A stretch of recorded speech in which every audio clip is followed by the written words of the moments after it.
I'd like to thank all of you for coming out this evening to the Lockport Township IEPA Committee that we are holding a workshop on Thursday, January 18th at 6:30 p.m. in the community room located at 1463 Farrell Road at the Lockport Township building.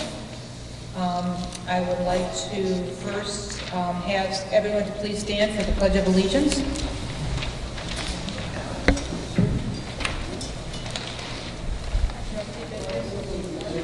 I pledge allegiance to the flag of the United States of America and to the republic for which it stands, one nation, under God, indivisible, with liberty and justice for all.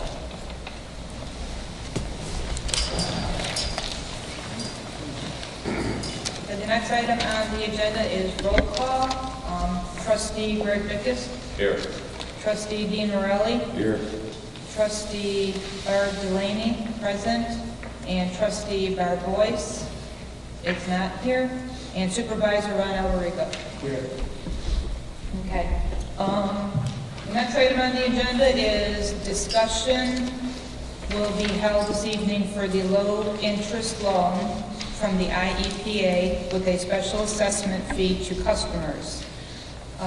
We welcome this evening the two gentlemen from Robinson Engineering. The way we would like for the program to go this evening is Robinson is going to give a presentation. Robinson is going to be giving their presentation, and then after Robinson is done, you will be allowed to ask some questions of the engineering firm or its trustees, and we will also have the opportunity to ask any questions of the engineering firm. I'm going to really quick explain what we're doing, so give everybody kind of an idea of where we're going, what we're thinking about doing. Lockport Township, the water district in the Fairmont area, was developed back in the early 70s, mid 70s. It was put in, and I'm going to be a little bit wrong on this. The piping that was put in was what's the old piping? Cast iron. Cast iron, just old cast iron pipes that were put in the day. After 40, 45 years, they're starting to deteriorate. Some of our valves are very hard to open when there's a break. Sometimes we have a really, really hard time isolating the break so we can shut down the water to fix it. So basically the system is getting old, and what we're trying to do with Robinson Engineering, we've decided that we would like to be a little proactive and come up with an idea to work on and do as much as we can to improve the system for, hopefully someday we're going to be building more houses in the area. Our system won't be able to accommodate the new growth. It's like I said, we're having a hard time keeping it up as it is. We've kept our water main, our water bills somewhat reasonable as we can for the Fairmont area. In doing that, we have never been able to get enough money to improve the system. So now we're at that point, we have to improve it. We can't just close our eyes and hope the thing fixes itself. We've got to hopefully improve the system. So we've asked Robinson to come up with an idea is what's the best way to improve the system that we can do. And they've suggested that we go with a low-interest loan through the Illinois Environmental Protection Agency. that's, I guess it's at historically low interest rates right now, so this is probably the best time to ask for a loan. It'll be cheaper to pay it back with the low interest rates. But if we do a loan, we do have to pay the loan back. So what we're asking here tonight is to put a stipend on everybody's water bill to help pay that loan back. And we're trying to decide whether it should be a $10 stipend or a $15 stipend. So I will ask, does that make it pretty easy to understand what we're trying to do? So I will have Robinson kind of explain what I've given out to everybody. The two sheets, one's a $10 stipend with different loans that we can get, the other one's a $15 stipend. All right. Thank you, Ron. My name is Greg Campaign. I'm a project engineer with Robinson Engineering, and I'm familiar with the IEPA's low-interest loan program. We work with a number of our client communities in obtaining these type of loans. Like Ron said, they're at an interest rate that's at half of the bond, the general obligation bond that's available out there. So right now, the EPA is offering for fiscal year 2018, which runs through June 30th, is a 1.76% interest rate. Now, there's some also incentive factors that the state will grant to communities as well. And a couple of those things that the Lockport Township would qualify is, one is called principal forgiveness, where they will reduce a portion of the loan. So based on your income and your population, that you would meet that requirement. So right now, the most that they will knock up is up to half of the loan, or $500,000. So that would take $500,000 off the amount of the loan that you borrow. The other thing that is going for your community is that because you're a smaller community as well, then they'll reduce the interest rate, so it will come down from 1.76 to 1.32. And a third thing that's available that's new to the program this year is that historically it was a 20-year loan, but now they're looking at a funding mechanism for a 30-year loan to extend the payments out further, and so it's not as economically difficult for smaller communities like yourself.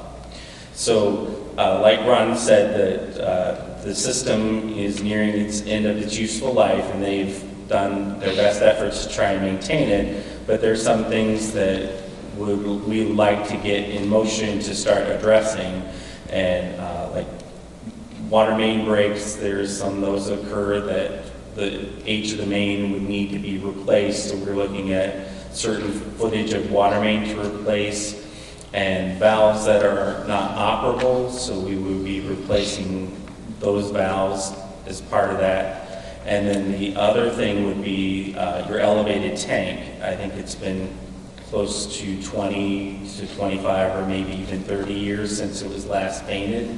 So that's a community thing where that it's important that it's maintained for the health and safety of the community, but also that if you look up there, and it's a source of pride that it demonstrates to the community that this is your Lockport Township, Fairmount area, and that you live here and proud of it. So we met with Ron and some of the other employees and kind of looked at different areas of the township that needed to be addressed. And so we came up with, if we had a special assessment at $10, how much could we afford and what's it's going to cover? And then also if we went for a $15 special assessment, how much that could afford. So, and you have your sheets, and as well as I tried to present it on the screen here, but if we looked at, there's 5 different scenarios across the top, and initially was the standard loan, which is at the 20-year for 1.76. So we're hopeful for forgiveness, which drops that down, or actually gives you another $500,000 to utilize. Then if you're eligible, which we think is for the reduced rate, that takes you down to, 1.32% on the interest, but also combining that with the $500,000, you've got a reduced rate and principal forgiveness. And then the last one, which would be the most advantageous for the village or the township to get, would be for a reduced rate with forgiveness and a 30-year term loan. So if we did do a special assessment for the $10, then that would give us it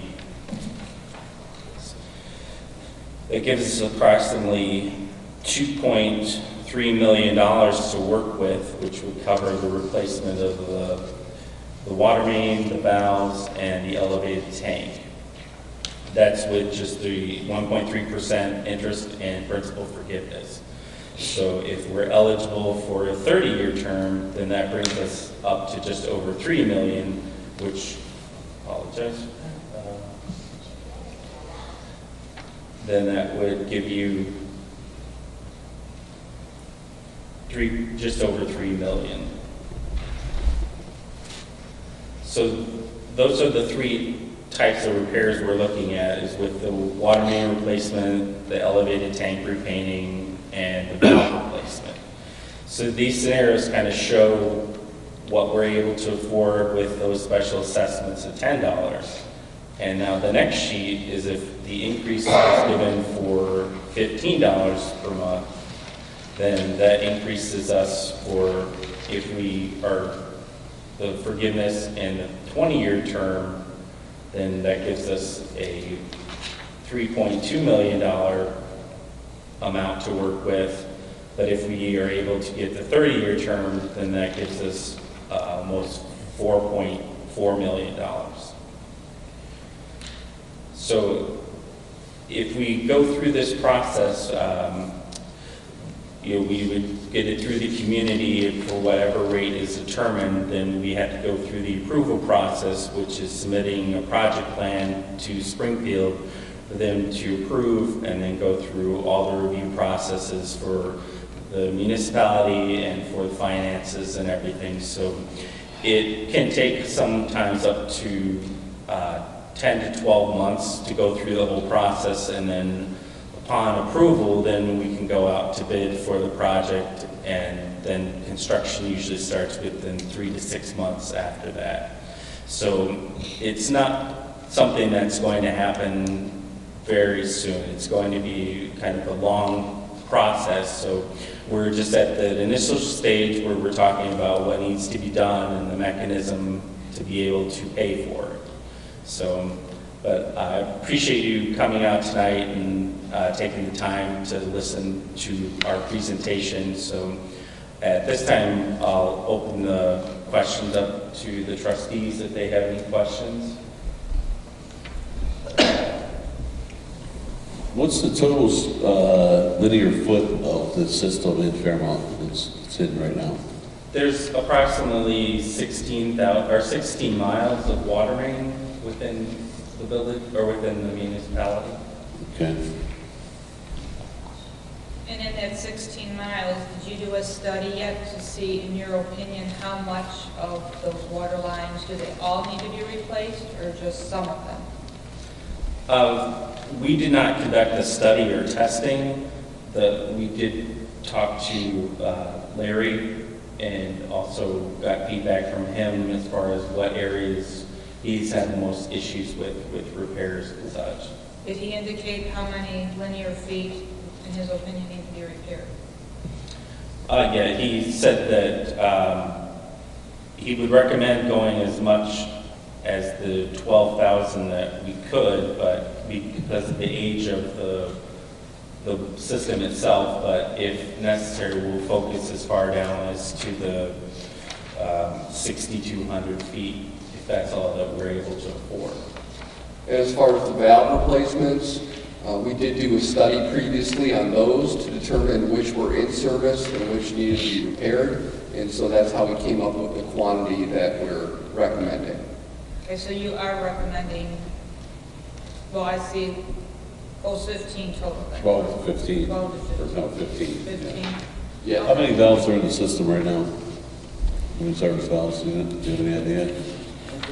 I didn't see a map of the system, that's why I'm asking these questions. I think there are around 180 valves maybe, that I don't know off the top of my head. 180 valves, Yes. and you're only recommending 15 of them be replaced? Yes. So all the rest of them, you feel that okay? Yeah. And not needing to be replaced? Yes. Out of 180, you say? Yes. 15 of them to be replaced? Yes. Would that put wow. any excessive water pressure on the ones that are not replaced in the pipe? You understand what I'm saying? I do.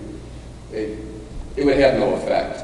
It's, What about the well, quality of the water? I mean, You know, excuse me, with no disrespect to the audience, let the trustees ask their questions first. You know, and then you guys are going to have your opportunity, because what we would like you to do so everyone can hear, because I'm sure people in the back of the room can't hear your questions, I'd like for you to come up to the podium.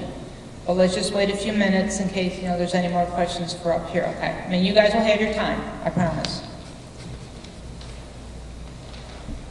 These numbers for estimated quantity, estimated unit price for footage, does that include everything from initial excavation to paving, patching the roadway that's there? So that's all included in that $300 per foot? Yes. Okay. That would include restoration and services and things like that, new hydrants, that kind of stuff. Okay. I know there's going to be different, obviously, pipe put in. What are you guys suggesting now, or what are they using? I know they get the one for cast, so I mean, they're using some kind of HDPE or what? Ductile is still used in the industry quite frequently. Now they put what they call a polyethylene wrap over it to try and protect it, but it depends on the soil conditions of the community. So if you're concerned that the soils around here might kind of chew up the pipe that is in the ground, then HDPE, high-density polyethylene pipe, or even PVC pipe, there are also viable options. They, because of the price of petroleum, there isn't a significant price difference between putting HDPE in versus ductile iron, but the ease that you make up for time-wise, because it's a lighter weight pipe. And that's what you guys suggest? Yeah, it's completely up to you guys and your operators what you prefer to work with, what repair materials you have on the shelf, and what your guys like to use. Okay, because some of that pipe, like I said, not having a whole lot of experience with this now, is kind of dug, bored into the ground. Like they don't have to dig up. I mean, it's a lot of our system, like we're not going to be digging up yards. It kind of just runs along the street, or, I mean, am I wrong here? Right, it's out in the right of way, and in talking to Larry, it was likely right at the edge of the road, so it would be, he didn't think we would have to tear up much of the road, but it would be in the parkway, so it would be, open cut is definitely more intrusive, but it's less expensive than to try and set up the directional drill method, because then you have to have enough footage to spread it out, to push it along, and then you're concerned about utilities that you might run into. But those are both, you know, it just gets into more detailed information when we do the design, and we can determine the best method. Well, when you do the water main replacement, obviously, like you said, it's usually done in the parkways. What about the service that actually goes to each individual home? None of those lines will be getting replaced? This is strictly just the water main, correct? No, the services will be replaced at the main with a new tap there. Okay. And then they'll run up to the property line where most, what they call the shut-off valve or buffalo box is located. And then they'll tie in at that location. So it'll be a new, the portion that Lockport Township owns and maintains will be replaced from the main all the way to the property line. Okay. Was there any discussion about, every month we have issues with our generators, which I guess run the system. And we seem to have issues with these generators being, diesel generators being, is it 45, 50 years old? Has there been discussion about putting money into that part of the system, or was that ever looked at? Did Larry ever bring any of that up? No, it was just strictly the water main and the valves and elevated tank. I guess as an engineer company, I would ask you guys, I don't know if you would give an opinion. I know I've been told that like gas generators are the way to go. However, we might not be able to use gas generators in those locations for one reason or another. I mean, do you guys have any input on that or suggestions on any of that? It depends on the horsepower needed for the generator and what it needs to run. If it's not that excessive, then it can run off natural gas, or if it's a higher kilowatts, then it would have to still be a diesel generator. Yeah. Was any of the information that Larry gave you, would it suggest that we could go gas or nothing that, I mean, I don't know what we're pushing or running on. No, he did not. So. Okay. If I may, the generators, and I could be wrong, but I believe the generating system is for the waste. It's the lift stations. And this is, what we're talking about is just the water going in, not the sewer going out, is what these improvements are. So I don't believe it was brought up at all about the waste going out, because the lift stations just push the waste to either Joliet or Lockport treatment centers that they take care of. That's what I think. That's a separate issue. But we should, and I'm not saying we shouldn't consider Would those some of this generators. money be used for that, or is that a totally separate, I mean, it's the same system, correct? It's the same system. I'm not sure what the loans are. There's a separate, there's the public water supply loan program and the water pollution control loan program. So the public water supply is potable water, such as this kind, and the water pollution control is the wastewater and stormwater. So that would be a separate loan, still administered by the state in the state revolving loan fund, but it has to go in separately as a separate facility plan and to be approved, and the method in which the repayment would take place.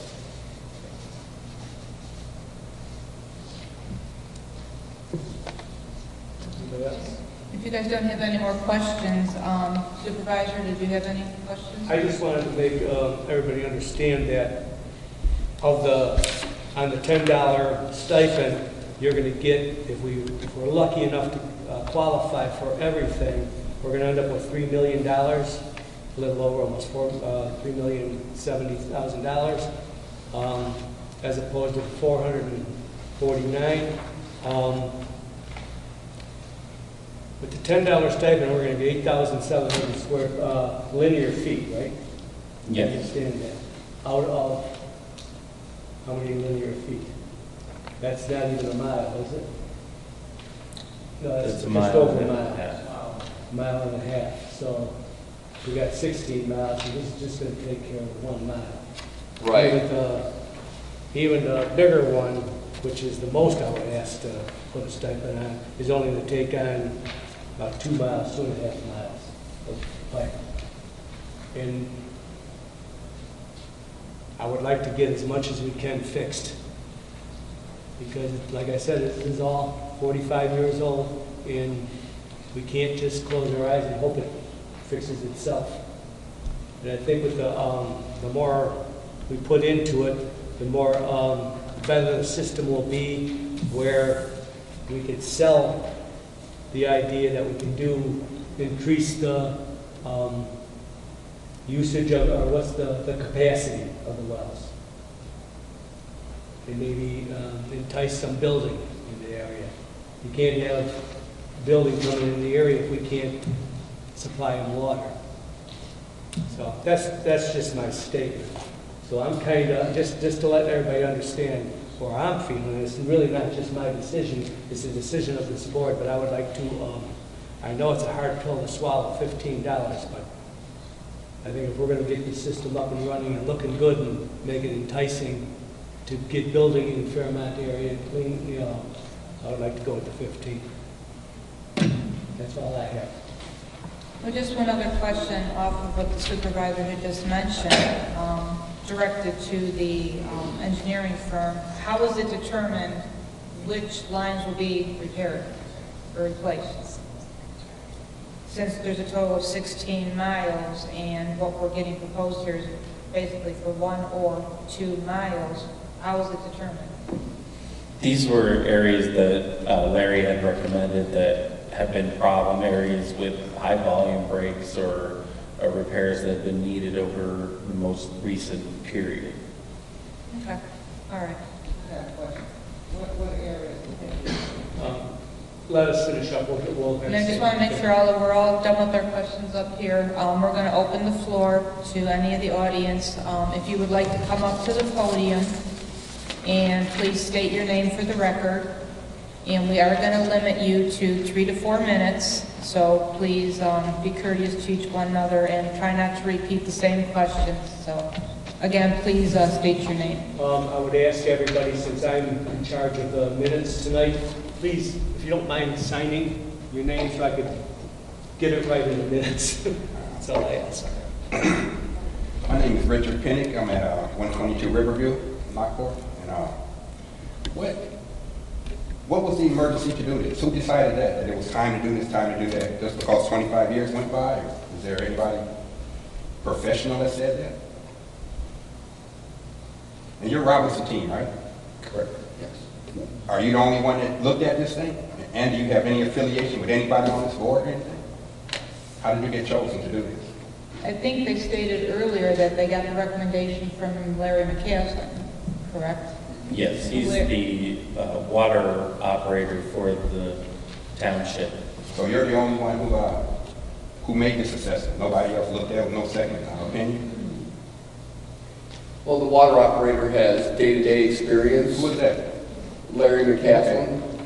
So when we met with them, Larry brought to our attention. He called you, or what? How do you mean you met with him? You called it, or he called you? We were called. You were called? Yes. So based on his experience, those are the areas that are worst off. So there should be records of this, the bad areas, so-called, huh? There should be records somewhere that's maintenance, or was maintenance even kept up? I just want to know how things got into this position, and all of a sudden it's happening already without anybody else. You shouldn't be the only ones who looked at it. It should be somebody a second opinion also to prove that this is a problem right now. But, I mean, to be fair, we deal with a lot of communities, and after a period of time, all water mains break down. They all fail. This work is being done for multiple communities, and it's our understanding, based on talking with township personnel, that this is the first major replacements that the township has gone through for a main that's decades old, which is kind of unusual. Usually the mains get replaced before then, so you've had a good run of the system, and you've still got 14 miles of good main. So just having 2 miles of bad main, from what we've seen, that's pretty good. I understand that, but still, that didn't say anything. We had a good run. What about the maintenance records to prove that it is a problem? It has been proven to us, sir, when we have our water board meetings, when Mr. McCaslin comes to those, and unfortunately he's not here this evening, He comes to us as a board and explains to us the repairs that they have done and why they've done them. We do see the work that is getting done. When you have a water main break, it has to be repaired. Unfortunately, with the date of the system, the infrastructure of this system is starting to deteriorate. And instead of constantly basically paying, using your money to fix it, we're going to replace it so it's new. Instead of a Band-Aid, it's going to be new. And your information is coming from there, from whoever you just... Mr. McCaslin, is correct. Who is Yes. he again? What is his position? The operator for basically for the water department. And so there should be records of what, like you said, he showed you these records Yes, or whatever. yes, he does keep records. And it's gonna cost this much money to do this little bit that we're doing right now. $400,000 for the water tank? I'm sorry? $400,000 just for the water tank to repaint it and whatever you gotta do to that. Why is that so much? This is why we leave it up to the engineers. And those are the engineers right here. I can answer And that that's where I question. started. Today, in today's standards to paint a water tower, you have to contain it. Because you have to sandblast it, get all the existing paint off. And in order to sandblast it, you can't just open blast anymore like it was 30 years ago when I first got in the trade. Now you gotta build a tent, basically, over the whole water tower. That's the highest expense of the job. If we didn't have to contain it, it'd probably be $90,000, $100,000. But the containment to cover the whole thing and, you know, make a vacuum in there and collect the sand, it has to be properly disposed of. That's the expense of a water tower today. I'm And finished. that's just, Almost $500,000 for that. that's for a just the tent. standard in the trade, Okay, it is is. that's you speaking, or is that, could we check that out? Sure, you could call anybody you want. We can get, believe me, before we do the water tower, it'll go to bid. It'll go to the slowest bid. This is just an estimate. Why does that even have to be done? Well, it's been I see painted the 20 years. bells, the bells aren't working, okay. But the water tower, the outside, a pretty paint job. But like it does Angela. rust. Huh? It does rust. On the outside? Yes. But the inside will be okay? I would have to have the engineers and somebody look at the inside. There's a coating on the inside of those towers, tanks too, and electrodes in there that may have to be replaced. Electrodes is what, I'm not exactly sure what it does, but there are the electrodes in there that, cathodic protection. I'm not exactly sure what it does, but I have to take the word of our operator that, and from being in the trade, I know that the tower has to be painted eventually. It's just like any other infrastructure. It rusts. Bridges need to get repainted. You can't just let it collapse. We're going to spring a leak and we'll have to shut down the whole system. We don't want to do that. I mean, that hasn't happened yet. It's like a scare tactic. It could be a scare tactic, whatever. I'm just well, we I'm not do a have, conspiracy theorist or anything, but I we want do to have a see choice. why it's being done now. Why is it all quickly we have to do this? Why can't you just do half of the bills now, or part of it, a quarter of what we got here, and then the next 20, 15 years do another quarter? We haven't had that much problems that I can see anyway where I live. So the people who have been experiencing this, where are they at? They haven't said, oh, our water's messed up, this and that. I don't understand why it has to be done all of a sudden. They just do it like this for this sum of money. And like I said, and where these guys came from. I think we should have a second assessment on the whole thing. Everything that they said need to be repaired, somebody else need to look at it, somebody from outside to prove it. But we don't have a clue. Just like you can tell the questions I'm asking is like, I'm a layman, I don't know anything about it. But I know about the little business. But I'm gonna go, thank you very much. Thank you. Thank you. Did you sign? Yeah. Thank you. Ron, I just wanted to add something, Mr. Pinnock. I've been on the board for almost 3 years now, and what I've seen at the meetings is, obviously there's only so much money coming in from the water bills, and then we have so much bills to pay per month, and obviously you want to be ahead, when you pay your bills and what you're paying out. It seems like over the years with these main breaks and these water breaks and these leaks and these valves, it's getting to the point where we're not ahead of the game anymore. We're falling behind. And the water bills aren't paying our monthly bills. And sooner or later, we're going to be in a bad spot. So, the discussion started about how do we move forward with this.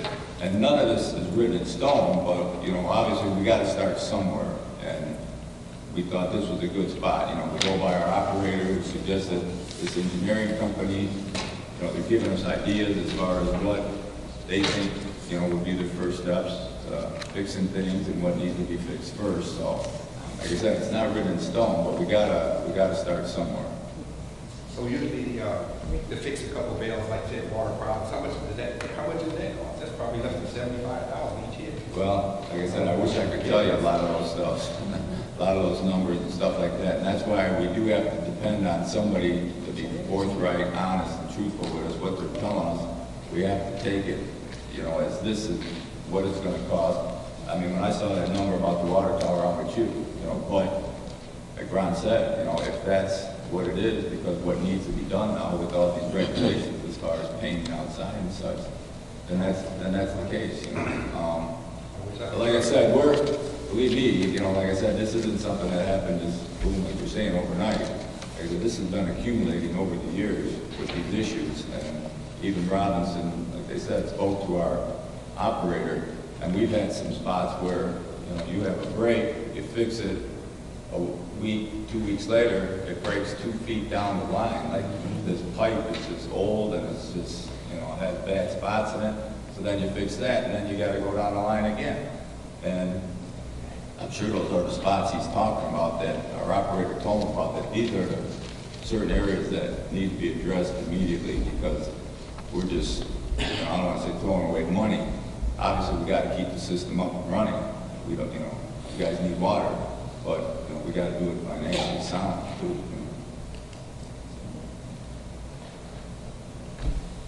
Hi, my name is Dana Janetta Harris. I live at 203 Fairmont Avenue, Lockport. I'm gonna try and make it really quick and simple, just a couple little questions.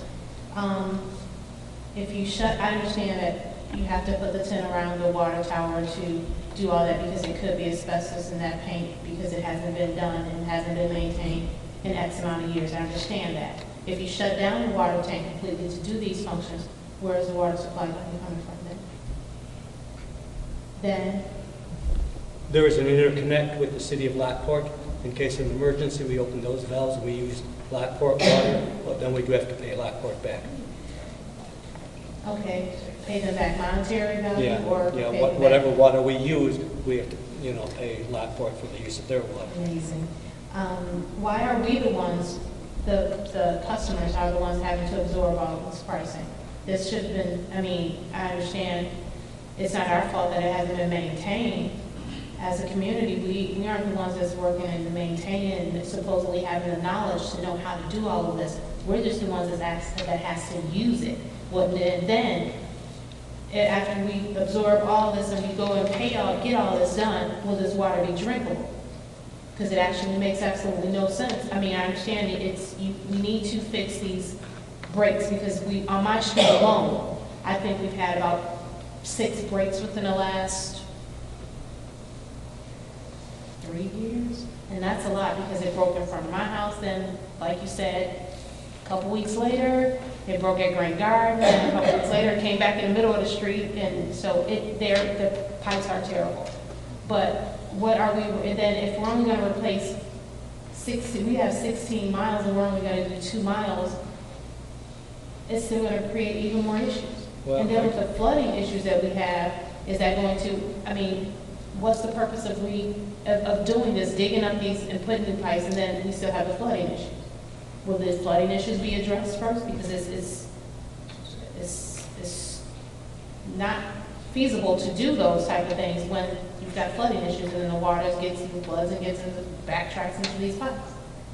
Then with the generator, if the generator can't be used functional, then we do need to make sure that what type of generators can be used. Because if we're going to maintain this and get a new system and then the generators can't be used, even if the sewer decides to stops, the generator goes out. You got sewer in there too, don't you? It's all in the same general areas that's going, running and coming. You got to make sure that's not backing into that area. I agree. And I understand that you guys are the engineers. Are you going to take open bids on these pricing to make sure that we're getting reasonable pricing?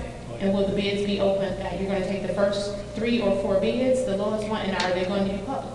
They'll be published. Yes. We have to, by law, we have to publish it. And we by law have to take the lowest bid. And is there any way that we can get records of all the, from Mr., I mess his name up every time, Mr. Larry M. McCaskey. I mess his McCaskey. name up every time. Get records on what? On what his recommendations were. Well, I don't know if as he's you got did. them written down. We just talked in meetings and that. Okay, is there a way that we can, if it's, were those meetings recorded? Well, there's the minutes, but the minutes aren't actual word for word what was said in that. It's just a summary of what was said in that Correct. meeting. So you're not going to have a word for word. You know, you'll see in the minutes that there's a water main break. And you'll see in the bills that what it costs to, you can, that's all Correct. public knowledge. That- I mean, that would be- What it costs to fix That would it. be, exactly, that, I mean, it's inquiring people want to know. Yeah, no, that's And all it's- public that's knowledge, all- yeah. That's all, they're curious about it, and I'm curious because this is going to affect my mother and me, and, I mean, $10 a month, extra paying $60, $70 a month for some water that I can't even drink. Well, it does, That's just- it does pass all the qualifications as drinking water. I mean, it does, we test it every day. Do you speak in the right? It is tested every day, 365 days a year, and it does pass all the EPA. And you run the Tests. water, and you run some in your cup, and it smells like fresh chlorine one day. The next day, it might smell like something else, the next. I don't You live come out there, I better- don't have that. You come out better going to run a water hose down in the state of Mississippi, and getting clear water and better smelling water than this up here that we get. You can't drink that water. And I just learned a trick though. I've been changing my water fixtures every year because the water is that hard, it's that bad, that you get tired of having to soak them every 3 to 4 days because you got all this lime calcium and all this stuff build up on them. It's ridiculous. You can't, even with filters, I go through Brita filters, they say you can go through one a month. I go through one probably every 2 weeks. Ma'am, we understand your concerns. Maybe it would be helpful for you to come to our next water board meeting where Mr. McCaslin is there, you know, and ask more questions to him directly too. I mean, what we wanted this workshop for, if you have any more questions directed to the two engineers. I'm kind of half impaired and I'll be down. They finally gonna kick me down next week, so I'm trying. I'll try, but if not, I got people. Thank you. Thank you. Whoever wants to go first. Okay, thank you. I have a couple of questions. Can you state your name, please? My name is Marcia Pennant, and I live at 126 Berry Avenue. Where does so-called Lockport Township begin and end? Is Dalewood included in that? In the township? Yes, Yes. it is. It's Lockport Township is a 36 square mile area. It goes from Farrow Road here to the east, all the way to Gaylord Road to the west, from 135th Street to the north, to Roslyn to the south, Okay, and Theodore Street, which would be in line in Crest Hill side. okay. Now, I'm looking, the reason why I asked, because this painting of this water tank came up before years ago. And it's just a water tank, it's not Lockport Township. They wanted to put Fairmont on there, they said Dalewood, and I have no idea who they is because they couldn't come up with the name on the water tank. So, you know, it's like, you say that it needs to be painted and whatever for the beautification of the area, you know, but whose area is it? I don't think what we're talking about, whether it's a $10 or a $15 stipend, has anything to do with what Yeah, we... but put Yeah, on but the what I'm tank. saying is, I want to know if everybody in the area, because here's the problem, okay? Over in the area over by Fairmont, where I live, you have at least 75% senior citizens on a fixed income who are right now paying $50 or more a month for water, which is like almost double what they're paying in the city of Lockport. Then you're asking these people to pay $15 to $20 or more a month on water, that, as she said, just to fix these pipes that should have been maintained over the years. It never should have came to where we got to do all of this at once, because that's what it's coming to, because it wasn't maintained. And you're asking these people to come up with this money, and some of these people who are senior citizens who are on this fixed income, don't have a retirement and Social Security. They're just on Social Security. And you're putting a real strain on their money for water that is not drinkable. You can't hardly cook with it. You can wash with it, but you have to use a lot of chemicals even when you wash. So is this going to improve the quality of the water also? That's all I want to know. Thank you very much. And I want that question answered. If all of this new piping is also going to include the quality of our so-called drinking water that we can't drink. I would have to ask the engineers. Yes, there's no treatment or anything as far as plant improvements included. This is just for water main valves and the tank. There's the possibility that if these sections of water main that we're replacing have filled up inside of the pipes, and we replace those pipes, that there could be a slight improvement, but I would not expect dramatic improvement.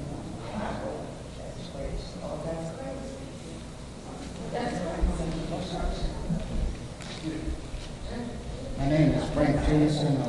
Please sign. Everybody else that came up here sign that? I would ask so I could get the minutes right.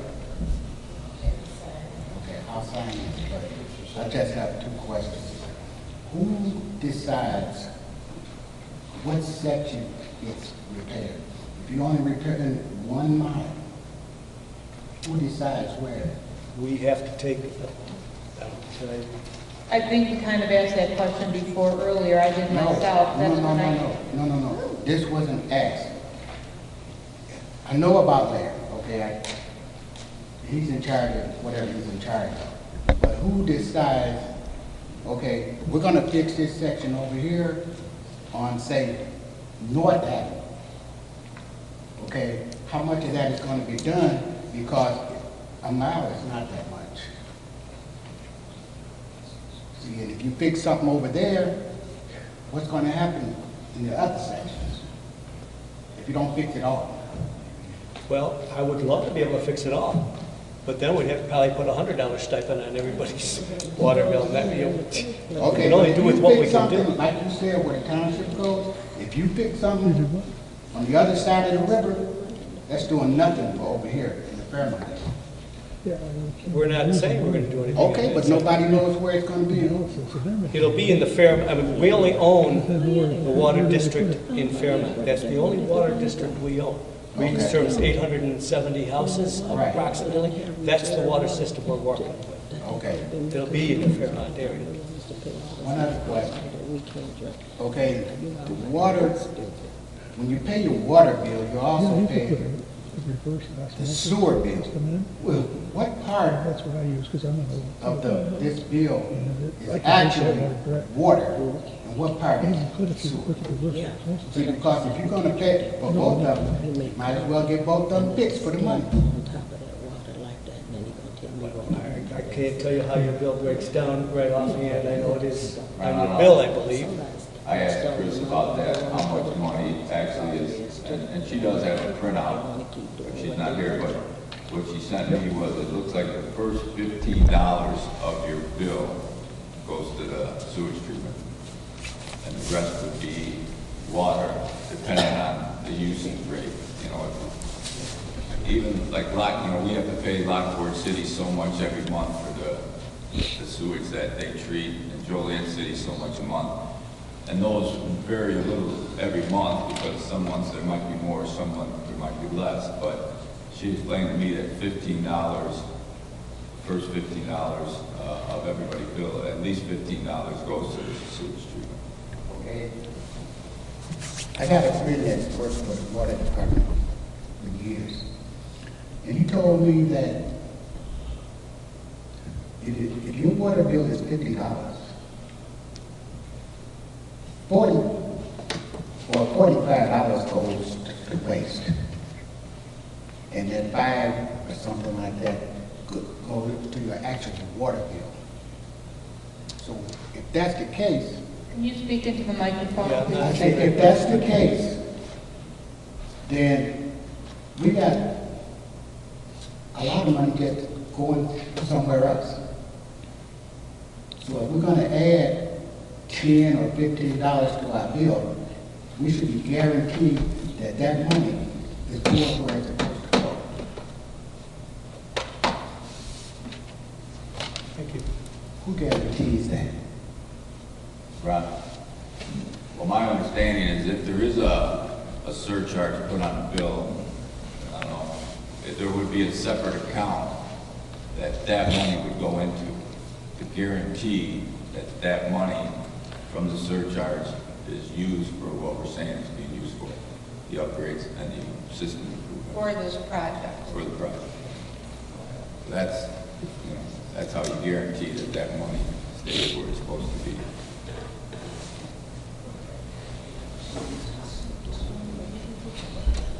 My name is Chalmers Mitchell. I live at 500 Harvard Street, Lockport, Illinois.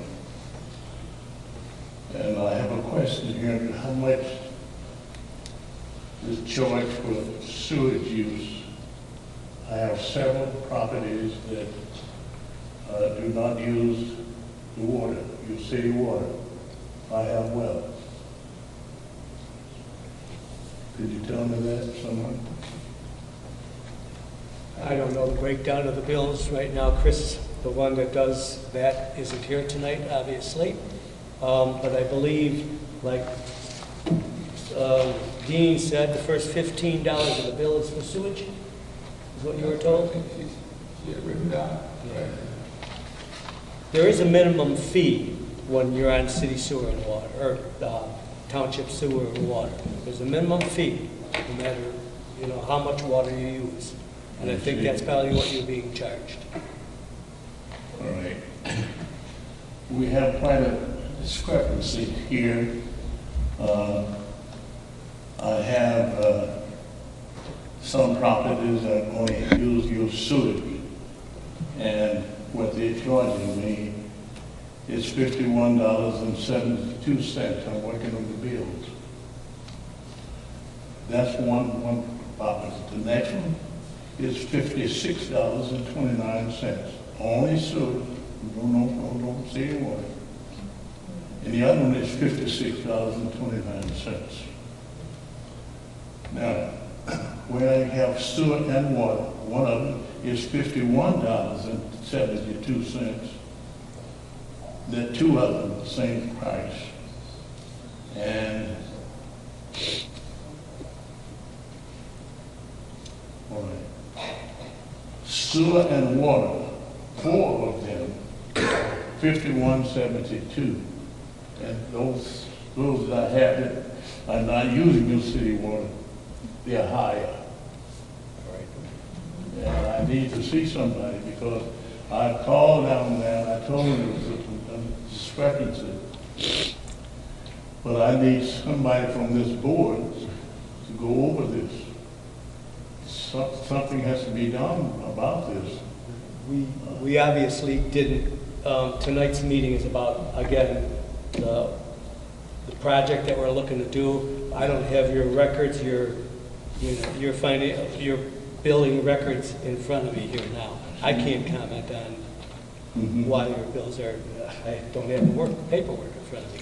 Maybe the Come- best thing, don't mean to interrupt, but maybe the best thing for you to do is to come into the water department's office with, and to speak with Christine when she's in. Because unfortunately, she couldn't be here this evening. Like I said, we're trying to keep this so that you guys all have an opportunity to ask your questions to the engineering firm. Obviously, yours is water concern with your bills. Why don't you come into the office tomorrow and talk with Christine? She'll be more than happy to go over those with you.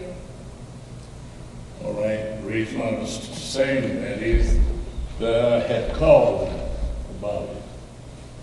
Not specifically, not these alone, but prior to this, I could see some discrepancy. And when you look at the bills, so I have several properties, and but I pay the water bill, where they don't charge much, and sometimes they charge more, and some of these you got even 4 with the same price, and I know that water wasn't used the same. So I was wondering if you're reading the meters. If not, can the board see that they do that so we can get fair bills? I would ask that you please come in and talk to Chris about it, and I'll ask Chris when she, what the situation is. But, like I said, I don't have the records in front of me. There's no way I could comment on why 2 bills are different without having records or Chris here. Thank you. You're welcome.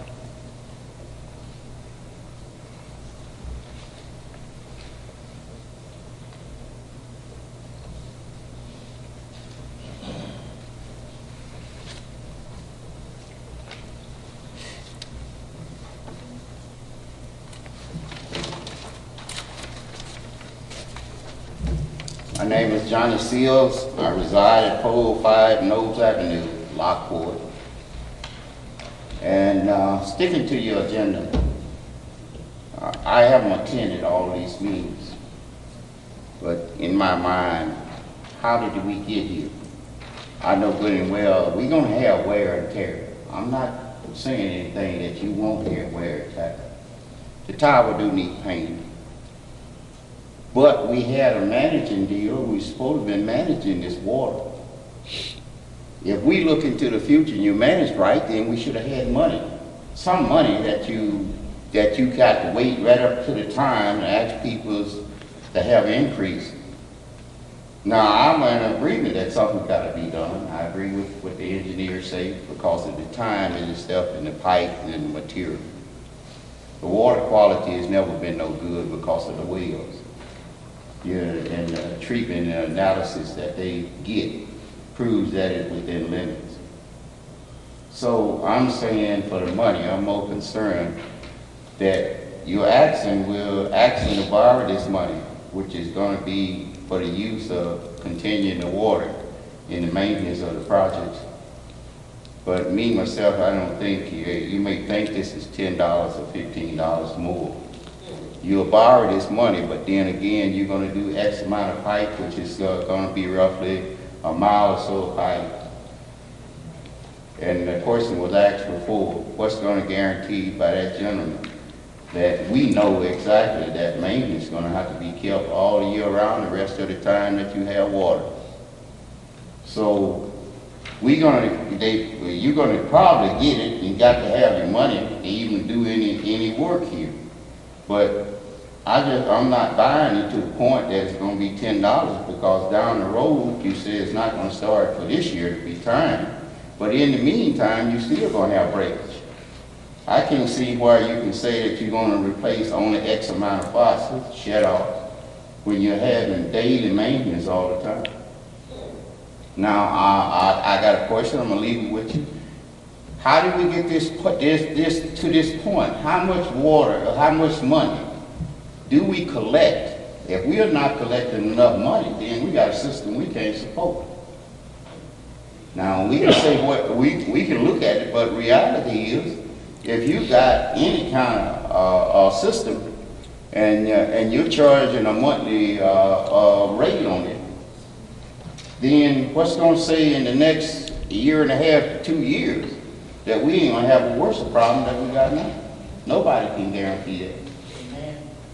So I guess the question is, I at the beginning say that how did we get to this point, but I don't understand. I have heard rumors that that we got like a 20–25% of people that don't pay the water bill. The agenda here today is actually strictly water. So that's what we're looking at here. Well, I'm more concerned about how you're going to raise these bills and the rates, and will this be enough to take care of your problem? And you say it's going to be what, 10-year deal? Is it a 10-year deal, start in another year? 30? I disagree with even taking a 30-year loan, because you're going to have some other problems that come up. And that's all I got for today. It's just that I just don't see how it got this far. You know, me personally, I don't see how we, if you're managing anything and you can't look in the future 2 years ahead of time and say we don't have enough money if we break a faucet. So all this time that we done had 25 to 30 years of water service, somebody didn't look ahead to see what we need to maintain the system.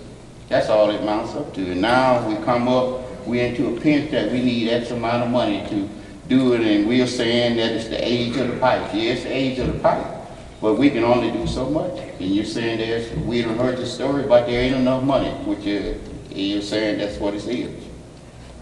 So thank you. Thank you.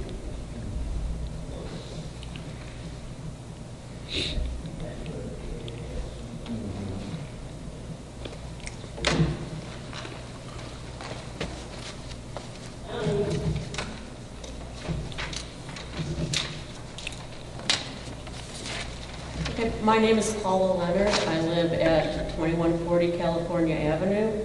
And first off, I want to thank the board for finally opening their eyes, as just to paraphrase Ron, that they really don't want to close their eyes and hope that everything fixes itself. It seems like maybe that's what this board has been doing over the years, is not really addressing the future maintenance.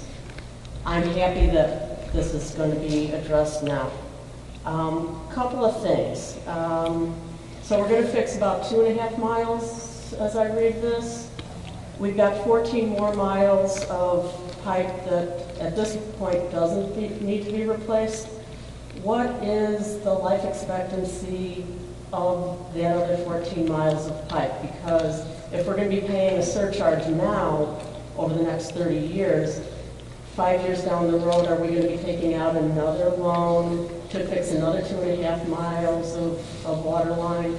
And 5 years down, you know, is this going to be every 5 years, or how does that work? And I don't know if you can answer that at this point, or if that's something that needs to come back to the group.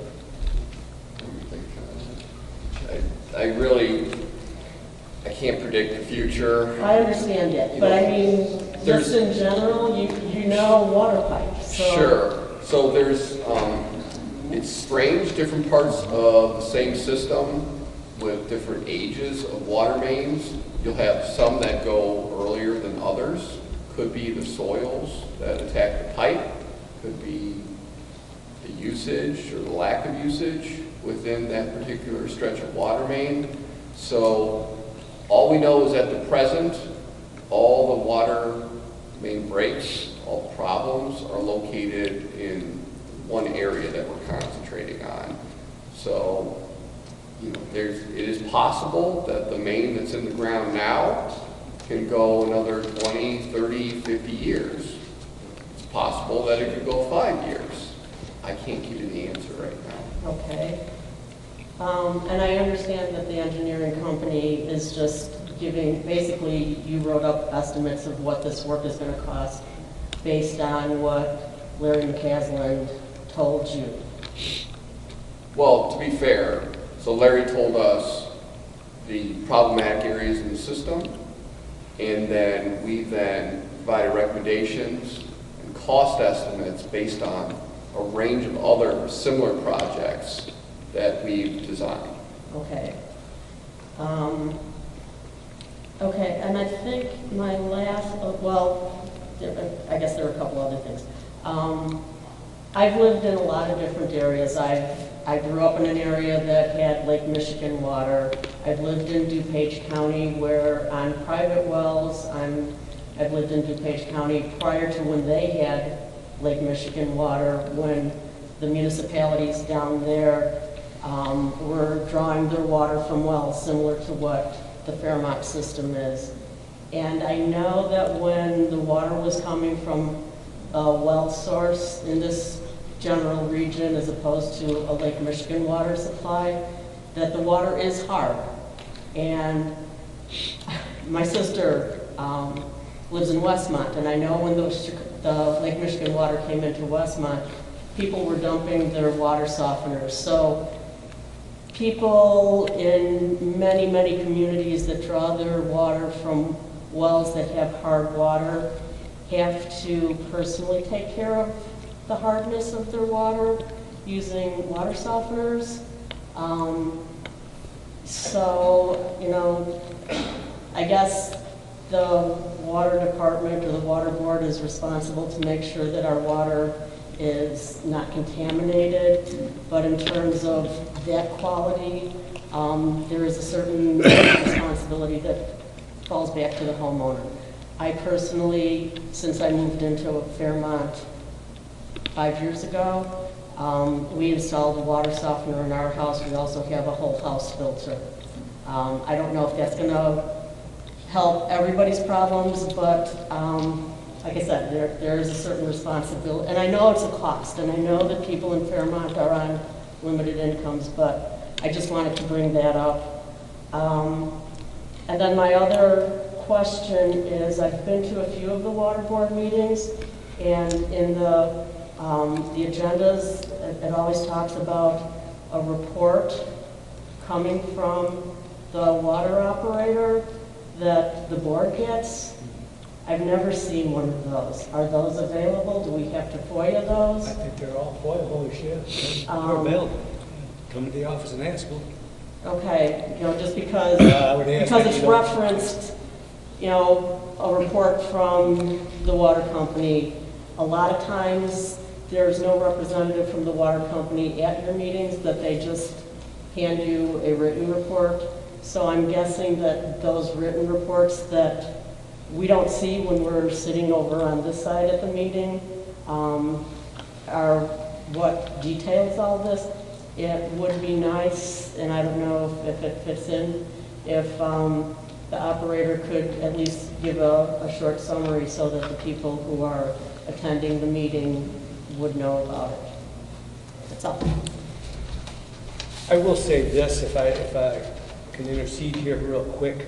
The $10 or the $15 stipend that we're thinking about putting on this, it's not the cure-all. It's not going to fix the whole system. It's not going to be a whole brand new system throughout the whole thing. Because, like I said, with $10 or $15, we only have so much we can borrow. We can only do so much work. Now, I will tell you, we are looking into other revenue sources that hopefully we'll get some grants, and hopefully we've reached out to all of our state senators, all our federal senators, all our federal representatives, all our state reps. We've reached out to everybody asking for help with this, and I'm hoping we're now reaching out to a couple other revenue sources. Hopefully we'll be able to come up with something, and maybe with the help of federal or state government, we can replace the whole system. But I'm not, until we find those revenue sources. But we are diligently working. It's not like we're going to sit and say, hey, you guys pay for it. We're looking for every penny we can get from the state and the federal government also.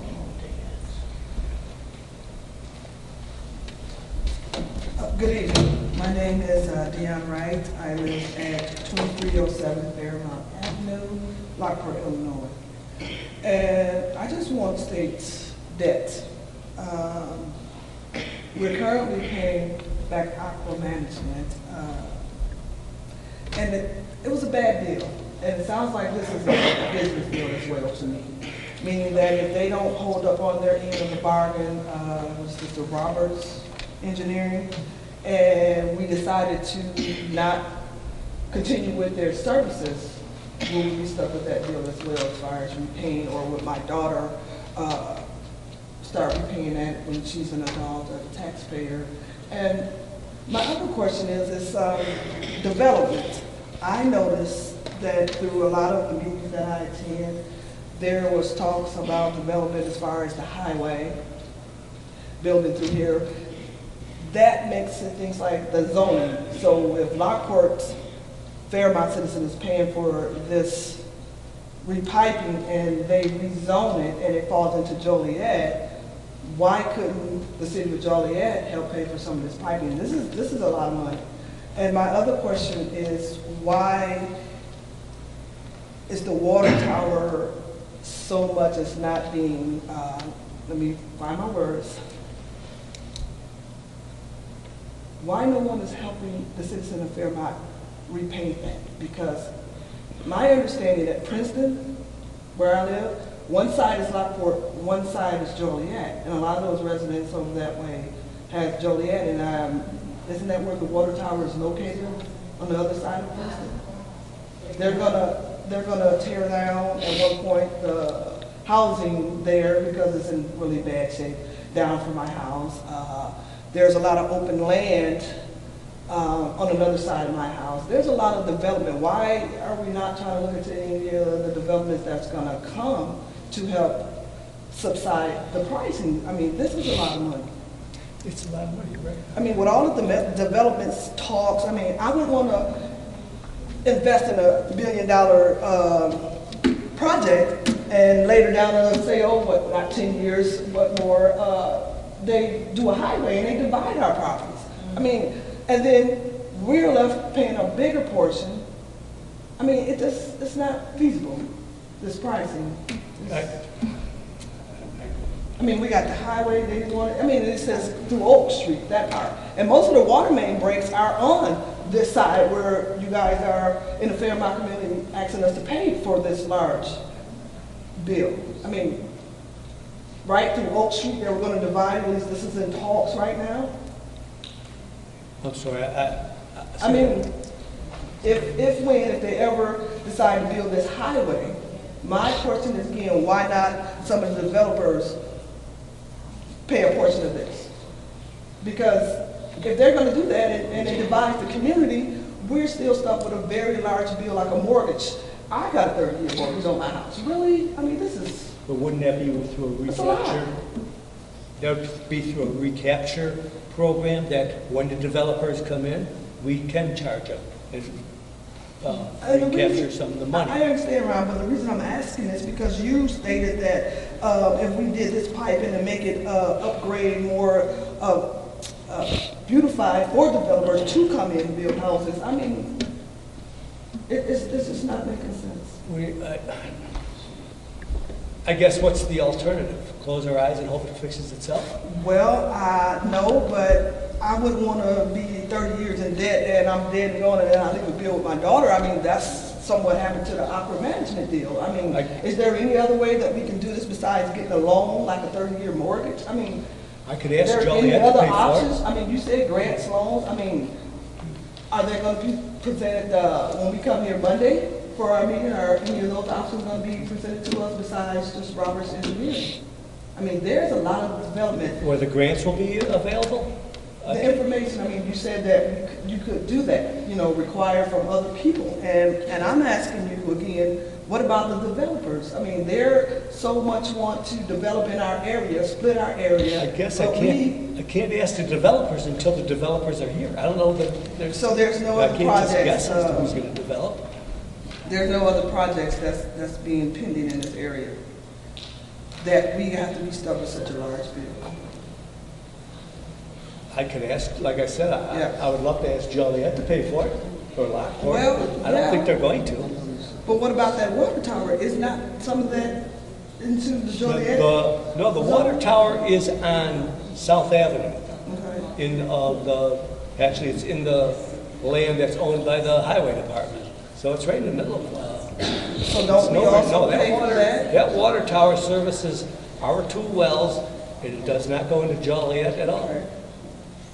So there's no other departments that may also could apply for some same resources just like you are.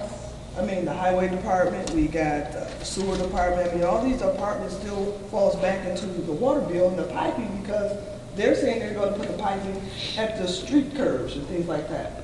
I mean, wouldn't at some point the highway commissioner want us to help pay for the repavement of roads? I mean, is there something, I mean, create more problems and more bills is what I'm trying to understand right here. I mean, this is 30 years.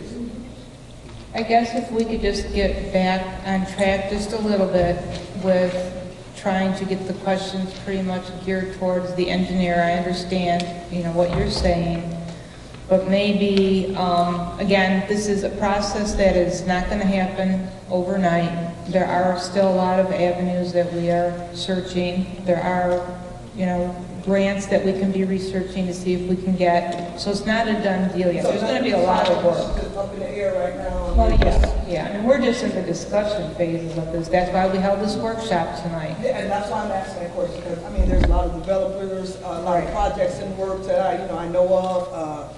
There's a lot of pros and cons into this, and 30 years is a lot for paying a large amount of money. Thank you. Thank you.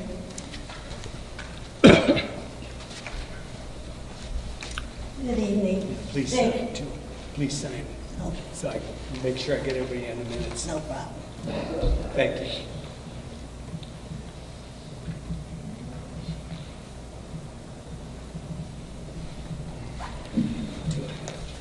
Good evening, and first I'd like to say thank you to the trustees for putting us together with Robinson.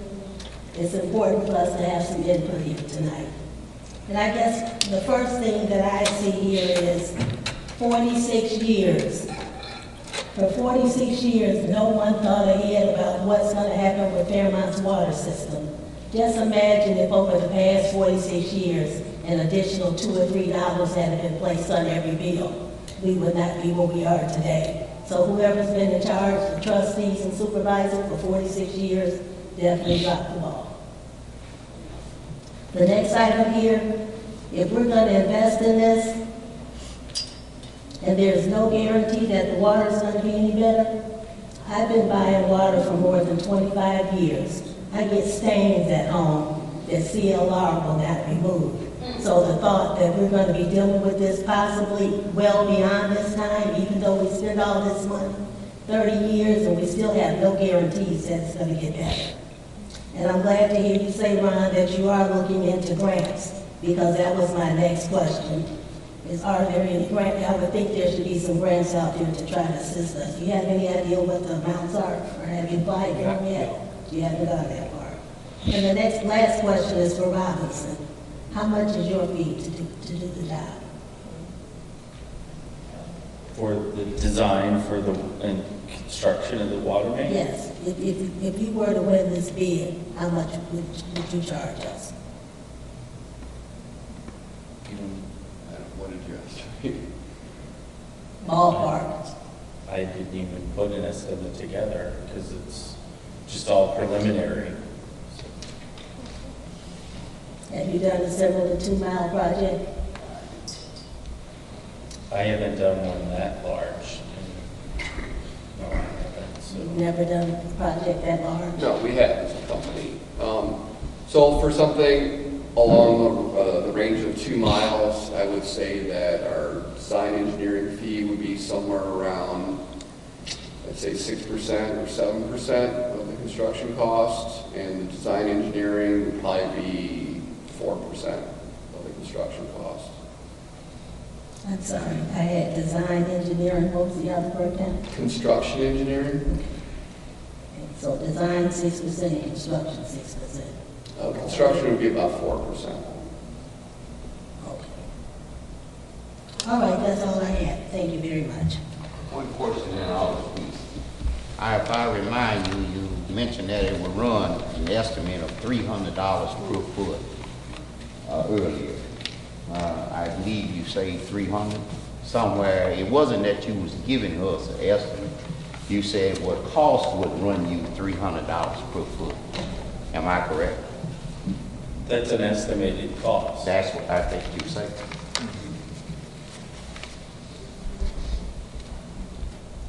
Good evening. My name is Carl Beveridge. I live at 17551 West Oak Avenue. I don't live directly in Fairmont, and I guess I don't have skin in this game from that perspective. But something occurs to me that when I look at the handout that was given this evening for these two scenarios of $10 and $15 surcharges, and I'd like them to be called surcharges. They're not stipends, because They're not stipends. folks out here aren't getting paid for this. The money's going the other direction. Thank you. Has consideration been given, since you mentioned, Supervisor, that there is an interconnect with the City of Lockport's water system, to utilizing the City of Lockport as the source of water for Fairmont, and what the costs would be to achieve that, that would not eliminate the replacement of plumbing and valves and so on that is being addressed tonight. The systems age with time. Anything made by man will wear out in time and will have to be repaired, replaced, whatever. What you're looking at with these cost estimates is predicated on some assumptions, and one of those is the repainting of the water tower. And the reason, presumably, that the water tower needs to be repainted is because it is deteriorating, or the metal in it will corrode and so on. But if you didn't need the water tower because you're not getting your water from that water tank, okay, you were instead getting it from the City of Lockport, then that would eliminate $400,000 of the estimated cost here. Is that correct? I don't know what it would cost per gallon per usage of Lockport's water. I think it would be a lot more expensive than us taking it out of the ground ourselves. Well, but I don't have those numbers in front of me. That is something that I would suggest the trustees and the water board look at, okay, as in terms of feasibility and costs and benefits, and long-term wise, what it's going to cost the people who do utilize the water. One issue that has been raised this evening is the quality of water. There's general agreement, at least among those who are receiving it, that it's not the greatest water around.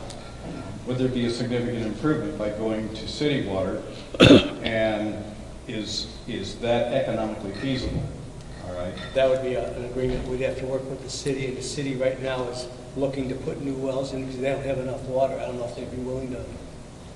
Do they have the capacity to do that? I don't know if they have the capacity. That's all questions. And I'm not expecting I don't have answers to those questions now, but I'm posing those questions that would be reasonable to look into and try to assess whether that's even a feasible option or not. I don't know, but I'm raising that question.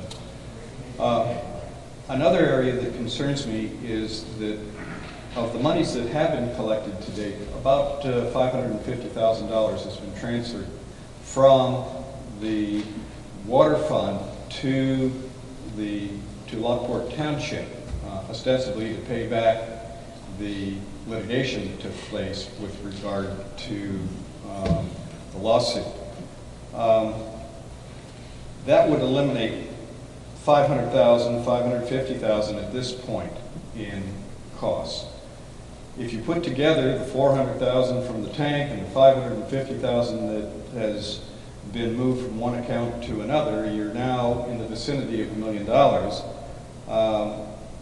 You're still going to have to do repairs on pipes and valves and things of that nature, and sooner or later, no matter where you get your water from, those things are going to have to be done. But it could lower that surcharge, all right, and the amount that has to be borrowed, unless you change the assumptions about how many feet of plumbing is going to be replaced and how many valves are going to be replaced and so on. There's a third area of inquiry that I have. That $10 or $15 is predicated on a certain population size, I presume. Have any projections been made about what the population of the service community is going to be, and whether that system is going to be expanded beyond what it's servicing now? This loan application is being based on 870 houses. That's what we're existing right now. We can't charge people that Don't exist. may someday move in. We May can't charge someday. them. So when that time comes, we can charge them. Where I'm going with that question is, would you then modify the surcharge, maybe reduce it if you have a greater If we're able to, population? sure. Or could it be increased if the population declines? What happens in terms of the amount of surcharge? Or are you looking at just a fixed amount, period, regardless of how many households are involved? The way I understand it, and I could be wrong, forgive me, but if I'm wrong, but we have to pay back X amount of dollars what we borrow. If it's the $15 stipend and we get all the possibility of a 30-year loan and the forgiveness and everything, it's going to be $4 million. We have to pay that back. So we're going to put a surcharge on your water bill to pay it back. Now, if other means come in with money, we could have a choice of either expanding the project and doing more pipe, because, I mean, the pie in the sky would be to replace every pipe and every valve. So we have a brand new system, you know, and put another well in, so we have capacity. That's the pie in the sky. We can't do that with $15. With $10 or $15. $10 or $15. So what we're going to do is the best we can do with that. That's what I'm saying. I'm kind of tending for the 15, so we can do as much as we can possibly do and still not, you know, charge $100 or, you know, I want it to be somewhat reasonable. 15 is a hard pill to swallow, I know, but I think we need to do as much as we can possibly do. And if some of these other revenue sources come in, maybe we can get that pie in the sky. But one last question from an engineering perspective. Would it be reasonable to say that in 15 years or 30 years, additional plumbing is going to require replacement? And if so, where is that money going to come from? Yes, it's considerable to say that it could happen within a year or within 5 years, or, Yeah, I'm not asking you to put a year on, obviously, you couldn't do that. Yeah, like Just you one, had but said. Is it reasonable to estimate that within 15 years or within 30 years, all right, that an additional amount of plumbing and valves are going to require replacement because of aging, just as the parts that are under consideration now have aged? Yes. Okay, so that surcharge then might go up because of those other failing parts of the system. I don't believe so, because we've only borrowed, we're still only paying back. Paying back the amount that you Amount borrowed, okay, but then you have a system with. Then we'll have to Then figure you out have where to to do get more more money borrowing in to- order to, or get money from other sources. Yeah. All right. Given all of those considerations, all right, I would greatly encourage the trustees and the water board to look into these other funding sources and sources of water, all right, and come back to the table with a presentation to the Fairmont community as to the feasibility of different approaches. Because I'm not sure at this point that there's a clear picture that justifies either the $10 or the $15, because, among other things, it may not take care of the problem, and the quality of water may not be improved to the point of acceptability. It seems to me that some more homework is needed before a decision can be made whether to go with either a $10 or a $15 surcharge. There are a lot of unanswered questions at this point that need to be determined. Now, the replacement of parts of the system, that's going to be needed sooner or later, all right? So I would just suggest that you look at some of these other options and come back with some explanation of what the feasibility is of those alternatives for dealing with this problem. And you're not going to engage in replacement of the system immediately anyway, because monies have to be collected before contracts can be let. All right. There's time to do that, so that's all I have to say. I want to answer, I want to make a statement here, I think, and I could correct me again, I'm wrong, if I'm wrong, but it's my understanding that in order to proceed with this loan application, we've got to tell them how much we're going to borrow. We're not signing in stone that we're going to do this until for about another 8 months, right? A year before the loan? Yeah. More. So right now, we're just trying to decide how much we're going to borrow. We're not signed into stone that we're going to do it. We can change our mind at any time up to when the application is accepted and given us. So we can investigate all that. But to move forward, to get the loan at these rates before they go up, I think we have to move forward and make that decision. Do we have any clock associated with the rates and so on? They change the rates? Once a year. They're adjusted July 1st now is when their fiscal year. So there's a few months here. But I would like to get this application going so we can, and then we have time to change our minds up until about a year, right? Yeah. So we can change our minds up to a year from now, and we can have these discussions. But I think we have to, as a board, make that decision as what we're going to borrow now, so we can get these applications going.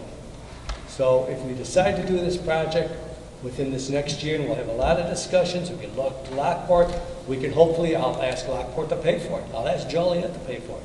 They're not going to, you know. I'll ask anybody to pay for it. Will the township consider restoring those $550,000? That's not the discussion we're having here tonight. That's not on, you know, this is about the loan.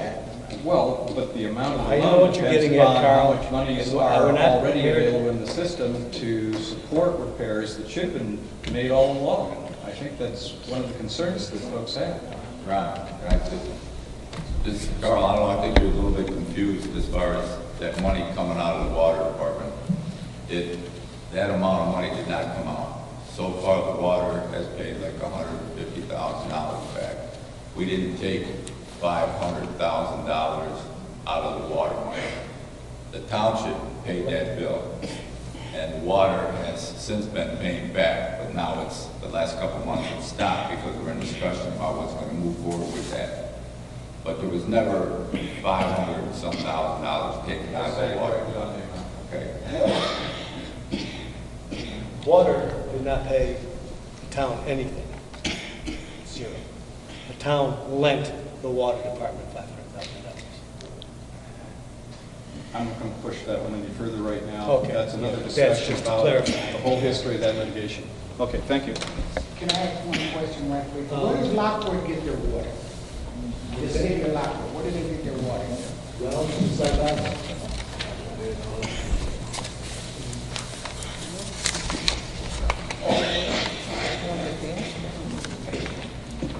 Good evening, everybody. My name is Betty Bird, and I live at 119 Riley Avenue in Lockport Township. Just about everything about the money has already been said. What I'd like to know is what was, refresh my memory, what was the gentleman's name that goes around and checks the water and so forth? What was his name? The one that brought the engineers on. Larry McCaslin. Larry McCaslin or Chris. Oh, okay. Yes. How long has Larry been, is it an employment or an election? It's neither. It's a job. We hire him out. Well, we that's hire what I him out. got. Yeah. So, is his salary, how will I say it? Is it on record for the public to see because he works for Lockport? Yes. Okay, can you tell me what his salary is, approximately? I don't know right off now. It's been split up. It's been what? Approximately for the water department to run, we've had a contract of about, I'm going to look at Dean, because you've been investigating it, 200,000? Well, he's been with us for over 15 years, I think. Utility 15 management years? has had a contract with the township for about 15 years. With the job that he's doing, why is he still here? Well, like I said, I've been here 3 years, you know, there's been discussion as far as, you know, are there other avenues we need to look at about saving money? And that's being looked into, you know, that's all I can tell you. Like I said, with 3 years, you know, as far as what it takes to run a 870 home, you know, water department, you know, I got to go by what I'm being told, you know, that this is what it costs, this is what we were paying prior to him, and stuff like that. So in other words, when an employee like himself, that's been around for 15 years with the township, and 15 years ago, we could have known what was going on and start in the process of fixing this problem that we had 15 years ago.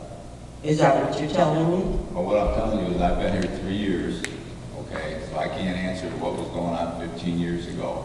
Well, does he have excuse me for interrupting, does he have, or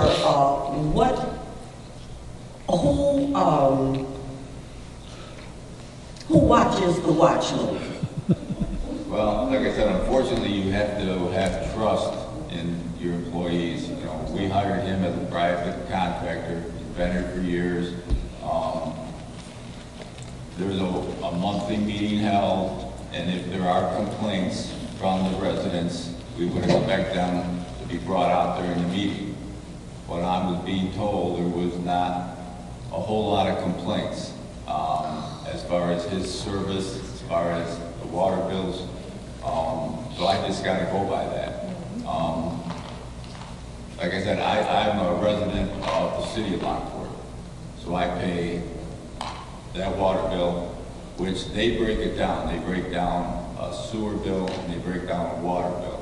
Yeah, we know about that. But if people don't know what to complain about, they won't complain. I certainly would have been complaining had I not, or had I known the condition of the pipes. Everybody knows things wear out, okay? Sure. But if you have hired someone who is supposed to be involved in that process in terms of looking into and what should be done, we should have been involved in this a long time ago so that maybe the cost would not be so astronomical. As it is, I pay close to $65 a month for water, okay? And I'm truly a senior citizen. And there's others, of course, in the community that kids have left and so forth. So Social Security pension, so forth. It has nothing to do with the engineers. They have a job to do. I don't know all the ins and out of it. All I know is that once something starts normally, and you have a figure that you're estimating what that cost is going to be, and when it's finished, it's going to be doubled. It's not going to stay at that $300,000 or whatever it is. It's going to be more because once they start digging, they're probably going to find other things, okay? And if I were that man, I would keep this job because he's not doing it. How come we don't have a breakdown of the operating costs? You know, because you can't tell me that when we pay our water bill, that there isn't a certain amount of money from that water bill that goes for maintenance and upkeep. It's supposed to. I mean, well, yeah, it's supposed to. But I mean, how come there's no breakdown here of what we have? You mean to tell me that we have no money set aside for upkeep from our water bill and no money set aside for maintenance? It needs to be, he should have a report. There should be a report for this. I mean, you got your report here for what we need. But you don't have a report here for what's being spent and how it's being spent. Every penny that's spent is on the bill list that's at every meeting that the water board has, and it's foilable, it's in our audit reports. We're not hiding anything that we spent. I can tell you, you can come and look at all the records. That is not but again, we're getting sidetracked on what this meeting is about. No, we're not getting sidetracked because you're telling me that we need this amount of money, but you're not telling me what amount of money we have put away that can go with this money. We have money, and it's in our report every month. We have some money, capital improvement fund. It's about, I think it was about $40,000. I think system improvement, we have almost 80,000. 80,000? Right, but in the Still not general gonna fund, do it's over 100. We do have some money there. That's all you got for 40 years. No, there's more money in there. And that's the system improvement. There's a couple different accounts. Okay. And you get that report, like you said, you could just stop in the office and ask her for a financial report. Okay. I think may I just speak up for a moment on that, and in a way that's kind of defends your point, Ron. Carl, excuse me, could you stand up? So I'm sorry. everybody's here? One of the things that's driving this discussion tonight is the availability of funds at low interest.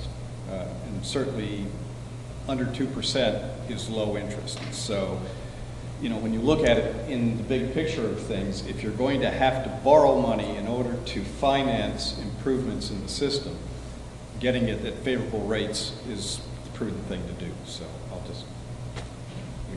I have one quick question. It's a quick one, just one. I'm still Richard Pennick. Since you know about what pipes have busted already and everything like that, for the most part, if we didn't do this, it's still the $3 point-something million here, how long would it take before that ran out to just continue to fix the pipes as they bust, the mains? I'm not sure I understand it, John, or maybe the engineers, I obviously... think I kind of understand what his question was basically, if we don't do any of this project, and correct me if I'm wrong, if we just leave the system the way it is, and will the money that we have saved maintain it? Is that what you're basically No, not the asking? money we have saved, the money that we're going to spend for this project. How long would that take? That would fix valves or whatever, because I can't see it. Larry, you said Larry knows what valves have busted and how much maintenance has been done. And what does that cost to do so far what have been busted or whatever? How much did that cost? How much does it cost to fix one main? These are all questions. These are all great questions. All of them are. But the questions that you're asking are to the person who's not here to answer them. That's the problem. We only know what Larry tells us. I mean, the best place for you guys to come with these questions is at the next water board meeting when Mr. McCaslin is there. Ask him those questions Tuesday. I guess I would have to ask him because this is a lot of money. We could take that $3 million and fix valve for the next 20 years. But we don't have $3 million unless we borrow from it. Unless we borrow. Yeah. But here's the thing. The water main, we've had water main breaks. And, 15 years ago, we didn't have water main breaks. The pipes were relatively new. They were only 20 years old. Now they're 45 years old. So now they're starting to break down more often. So now is the time to be proactive and do as much as we could possibly do to fix them. That's all we're saying. Otherwise, we're going to have more and more. The frequency of the water main breaks are going to be more often. That's the kind of what I don't know about. That's why he should, if he was here, I would ask him that. But that only makes, that's only common sense to me, that the older they get, the more possibility of them breaking. And based on other cities and other townships, is it about the same rate? Or? Yeah, actually we're probably ahead of the game. Chicago, I don't know if you've been watching the news, they just had about 39 breaks. Well, actually, I live in the city of Crest Hill. Okay, over the winter, of course, and that's when more water main breaks occur because of the freezing temperatures. Within the last 2 to 3 weeks with those freezing temperatures, the city of Crest Hill had about 15 to 20 water main breaks. From how many they'll have, about 1,000, you know what I mean? So that's relatively. And water main breaks to repair, unfortunately, they do it in the winter time, but then in the springtime, they're gonna have to come back and repair all the damage that they did. So it's an ongoing, because it's not just Fairmont area, it's everywhere. I figured that. Thank you. Thank you. Paula Leonard again. I just have 2 really quick comments. And I know people that are in this room now will be at the next water board meeting and would love to ask questions of Larry McCaslin. The one thing is that the structure of your meetings means that they have to know their questions ahead of time during public comments, and anybody who tries to ask questions in the middle of the meeting gets shut down pretty fast. So it would be nice if the people here knew that they would be able to address some of these questions. Perhaps Ron, as the secretary at this meeting with the minutes, has all of the questions written down that we have not been able to get the answers for. Okay, but then it's your responsibility to listen to that tape and make sure that those questions that have come up tonight are asked of Larry McCaslin. I believe it's next week is the water board meeting. I charge the committee, the board, and the person who's in charge of the minutes to make sure that those questions are brought to Mr. McCaslin to be addressed at that meeting. My other comment right now is it seems like I'm feeling like you're telling us we need to tell you $5 or $10 or $15 before we walk out the door tonight. It's the board's decision to make. We just want your opinion. Okay, because I'm thinking these people here are just seeing a lot of this information for the first time and really haven't had the chance to digest it. And I also feel like, I don't know if you're making the decision tonight or if it'll be made at the next water board meeting, but again, a lot of questions have been asked, a lot of questions have been answered, and probably an equal number of questions have not been answered. So I hope that before the board makes its decision that they will really look at all the questions that have come up tonight and find the answers and take all of that into consideration. And I thank you for your time. Thank you. I will say that some of the questions that have been asked tonight about the future, what pipes are going to break, there's nobody on God's earth that can answer that question. It's the future. We can't tell the future. We don't know what pipes are going to break. Unless we dig up every pipe underground and look at them personally and see if they're okay, we're not going to know if they're in good shape or not. And if you're going to dig them all up and look at them, you might as well replace them. Exactly. You know, it's infeasible to really try to guess as to where the next water main break is. All we can do is an educated guess, and that's why we have to take the word of our water operator, Robinson Engineering, and people that, can make an educated guess. We can only work with the facts that we got, unless we're going to open up the ground and look at everything. Can you do sonic testing or x-rays? But you said that the water main broke a lot of pipes. Yeah. What area so far? Right now it's in by the Princeton well. The Princeton area? Yeah, I know. Okay, so that's where that would be mainly. That's probably where we'll place a lot of the water main. What we can afford to improve, we'll do it there probably, from what I'm getting from the... My name is Matt Leonard Jemison, by the way. Can I ask you guys one last Thank you. Can you please go up to the podium so we can hear you? Thank you. And sign, please, everybody. Oh, I signed in already. You want me to sign? I signed. Yeah, just so I get... Just to the engineer, just one last question. Do you ever do like sonic testing of pipes or x-rays Can you tell if there's damage through that process? There is new technology that's available where you can do testing like that. Unfortunately, it's relatively new and very expensive. So it gets to the point where you can come close to replacing the pipe for what it takes to do that type of testing. So it's better to just take it out and repair it. Yeah, I mean, it doesn't tell you the condition of the pipe. Right now, it'll just tell you if there's a leak or not, and try and figure out where that leak is. If it, it could be a crack or it could be at a joint or something like that.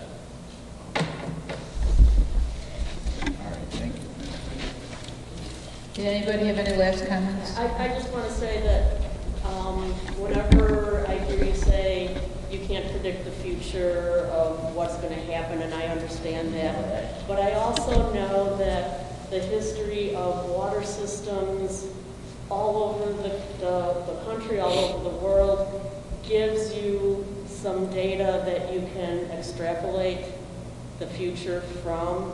So when you tell us that you can't predict how much